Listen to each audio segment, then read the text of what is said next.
কুসুমটোলা থেকে প্রায় 25 কিলোমিটার দূরে পাহাড়ের কোলে একটা ছোট্ট গ্রাম রাঙামাটি। গ্রামটি ছোট্ট হওয়ায় তার জনসংখ্যাও অনেক কম ছিল। সেই গ্রামে বিভিন্ন জাতি ও ধর্মের মানুষ একসাথে মিলেমিশে বাস করত। সেই গ্রামে সদর বাজার নামে একটি ছোট্ট বাজার ছিল। সেই বাজারে গ্রামের কিছু লোক তাদের দোকানে বিভিন্ন জিনিস বিক্রি করত।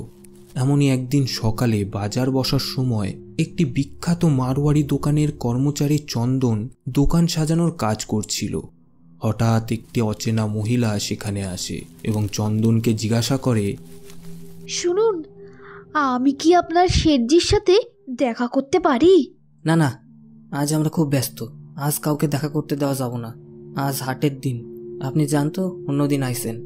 আমাকে শুধু একবার শেঠজির সাথে দেখা করতে দিন, খুব জরুরি কাজ আছে।